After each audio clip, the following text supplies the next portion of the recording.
yang merupakan pegawai di salah satu perusahaan daerah dengan berlumuran darah dan Korban yang baru berusia 11 tahun dirantai pada teman-teman disekap melalui siaran langsung di aplikasi sini. Kekerasan dalam rumah tangga merupakan suatu bentuk diskriminasi dan pelanggaran hak asasi manusia, serta kejahatan terhadap martabat kemanusiaan. Undang-Undang Nomor 23 Tahun 2004 mendefinisikan kekerasan dalam rumah tangga sebagai setiap perbuatan terhadap seseorang, terutama perempuan, yang berakibat timbulnya kesengsaraan atau penderitaan secara fisik, seksual, psikologis, dan atau penelantaran rumah tangga, termasuk ancaman untuk melakukan perbuatan, pemaksaan atau perampasan kemerdekaan secara melawan hukum dalam lingkup rumah tangga. Terdapat peningkatan kasus kekerasan terhadap perempuan. Ada 2098 kasus kekerasan di ranah personal, 1200 kasus di ranah publik, dan 68 kasus di ranah negara. Dari jumlah tersebut, Komnas Perempuan menerima 713 aduan kasus di ranah personal yang dilakukan oleh mantan pacar dan 622 aduan yang dilakukan oleh suami dengan mayoritas berupa kekerasan secara psikis. Tahukah kalian apa sih bentuk kekerasan dalam rumah tangga? Yang pertama, ada kekerasan fisik. Setiap perbuatan yang menyebabkan cedera berat hingga pingsan, luka berat, kehilangan salah satu panca indera, cacat dan sakit, lumpuh, tergantungnya daya pikir, dan gugurnya kandungan seseorang perempuan hingga kematian korban. Yang kedua, ada kekerasan psikologis.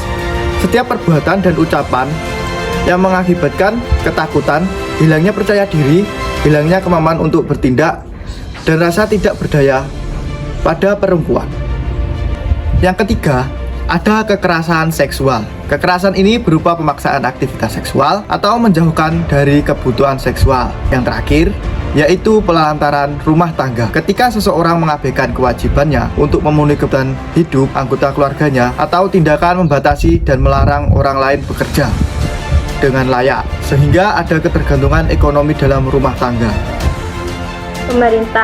Pemerintah daerah, serta lembaga sosial harus bekerja sama untuk menyelenggarakan kegiatan dan fasilitas dalam pemulihan korban KDRT. Setelah benar-benar pulih, upaya pemberdayaan korban KDRT perlu dilakukan dengan syarat mereka harus benar-benar sembuh dari kekerasan fisik, telah mendapatkan layanan psikis, dan mau memilih bentuk pemberdayaan sesuai dengan kebutuhannya. Lalu, harus apa ketika kita melihat, mengetahui, atau bahkan mengalami kekerasan dalam rumah tangga? Di Indonesia, penanggulangan KDRT menggunakan hukum pidana. Bisa ditempuh korban dengan mengajukan laporan unit pelayanan perempuan dan anak atau UPPA di sejumlah instansi kepolisian yang berada di bawah naungan Satuan Reserse Kriminal atau Satreskrim. Kasus kekerasan ini menyebabkan berbagai dampak, tidak hanya gangguan kesehatan fisik dan mental, tetapi juga gangguan kesehatan reproduksi, infeksi HIV atau AIDS, dorongan bunuh diri hingga kematian.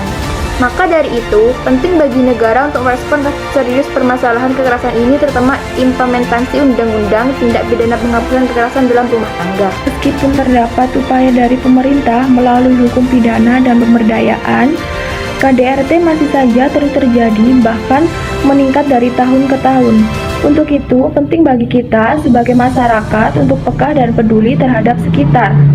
Perlu partisipasi masyarakat untuk turut serta mengulurkan tangannya kepada saudara-saudara kita yang terjebak dalam situasi kekerasan dalam rumah tangga, yang bahkan tidak tahu harus melakukan apa untuk keluar dari sana.